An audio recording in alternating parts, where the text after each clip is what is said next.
पौराणिक कथाओं के मुताबिक स्वर्गलोक में इंद्र का वास है। इंद्र अपने चारों ओर कई सुंदर अप्सराओं से घिरे रहते हैं और उनके साथ काम क्रीड़ा करते हैं। इंद्र को देवराज कहा जाता है, यानी कि देवों का देव। फिर भी इंद्र की पूजा नहीं की जाती। इसके कई कारण हैं। इंद्र कभी खुद को काम वासना से मुक्त नहीं कर पाए। पुराणों में इंद्र के शरीर पर ढेर सारी आंखें होने का भी जिक्र मिलता है। कहते हैं कि एक बार इंद्र ने महान ऋषि गौतम की पत्नी अहिल्या के साथ धोखे से संबंध बनाए थे।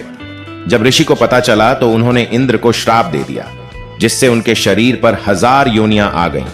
बाद में ये योनियां आंखों में बदल गईं। तो चलिए दोस्तों, इस कहानी को विस्तार से समझते हैं। इस कहानी में कई तरह के मोड़ आते हैं, वो कई भावनाओं का प्रदर्शन होता है।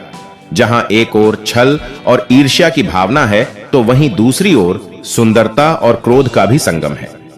प्राचीन काल में जहां महिलाओं का पतिव्रत धर्म बहुत मजबूत हुआ करता था, वहीं उनकी एक भूल भयंकर श्राप का कारण भी बन सकती थी। साथ ही किस तरह से इंद्रदेव ने अपनी भावनाओं पर नियंत्रण न रख पाने के कारण संपूर्ण जगत में अपनी हंसी करवाई और अहिल्या का उद्धार कैसे हुआ, वह भी इसी कथा में देखने को मिलता है। चलिए इस रोचक कहानी की शुरुआत करते हैं। अहिल्या भगवान ब्रह्मा की मानस पुत्री थी।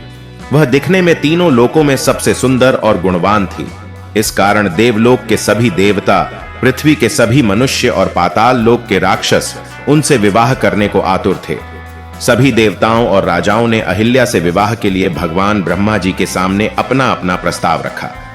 यह देखकर ब्रह्मा जी ने सभी के सामने यह शर्त रखी कि जो भी सबसे पहले संपूर्ण ब्रह्मांड का चक्कर लगाकर वापस आ जाएगा, उसका विवाह देवी अहिल्या से करवा दिया जाएगा। यह सुनकर इंद्र सहित सभी देवता अपने अपने वाहनों पर सवार होकर ब्रह्मांड का चक्कर लगाने के लिए दौड़ पड़े।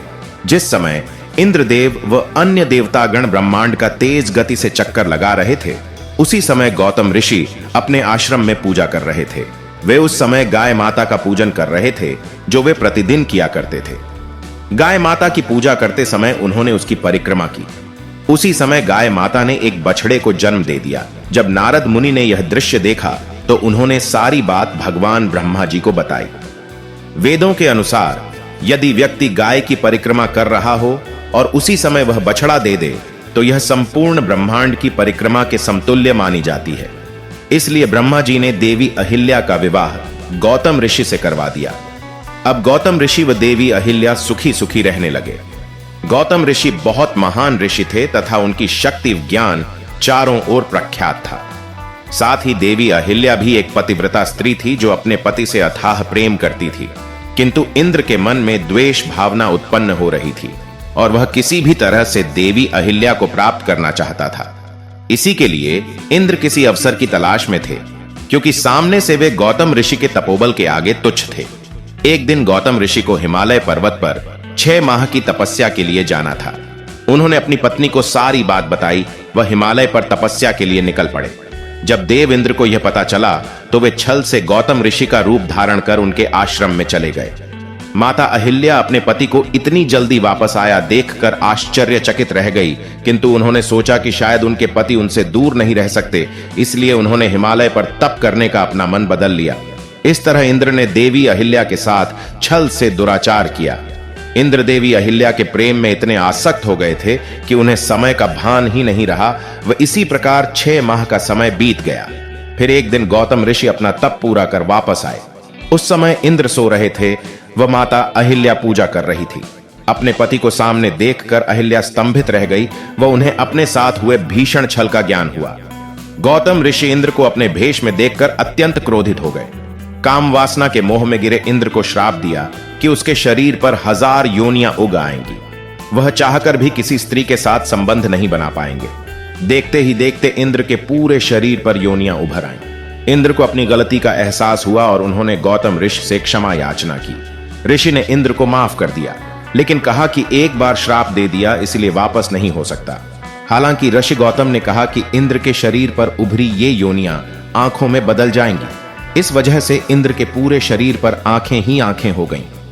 गौतम ऋषि के श्राप से मुक्त होने के लिए देव इंद्र तमिलनाडु के कन्याकुमारी शहर के एक आश्रम में गए। यह आश्रम पहले ऋषि अत्रि व माता अनुसुया का हुआ करता था। यहां उन्होंने दिन रात कठोर तपस्या की व अपने द्वारा किए गए कुकर्म का प्रायश्चित किया। अंत में उनका तप सफल हुआ, उन्हें श्राप से मुक्ति मिली। उस स्थल पर आज एक विशाल मंदिर है जिसे सुचिंद्रम मंदिर के नाम से जाना जाता है। इसमें सुच का अर्थ शुद्ध होने से है, अर्थात इंद्र का शुद्ध होना। गौतम ऋषि का क्रोध यहीं पर शांत नहीं हुआ। उन्होंने अपनी पत्नी अहिल्या से कहा कि इतने माह तक तुम्हें कोई पराया पुरुष स्पर्श करता रहा, किंतु तुम्हें इसका आभास तक ना हुआ। तुम जिस तरह इतने माह से तन व मन से कठोर बनी रही, उसी तरह अब तुम हमेशा के लिए पत्थर की शिला बनकर कठोर बनी रहोगी। यह सुनकर देवी अहिल्या इतनी ज्यादा विचलित हो गई कि उन्होंने अपने पति से क्षमा याचना की। वह उन्हें कहा कि आप तो एक सिद्ध पुरुष हैं, वह आपकी पत्नी के साथ इतने माह तक छल होता रहा, तब भी आपको आभास नहीं हुआ, तो मैं तो एक साधारण स्त्री हूं, साथ में मैं एक पतिव्रता स्त्री हूं, और मैंने इंद्र को आप समझकर ही उनके साथ प्रेम किया था। यह सुनकर गौतम ऋषि का गुस्सा थोड़ा शांत हुआ। वे अपने द्वारा दिया गया श्राप तो वापस नहीं ले सकते थे। अपने द्वारा दिए गए श्राप को समाप्त करने का रहस्य उन्होंने अहिल्या को बताया।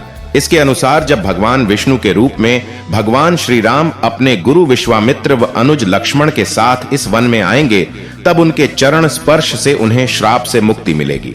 फिर एक दिन भगवान विष्णु ने अयोध्या की भूमि पर भगवान श्री राम के रूप में जन्म लिया।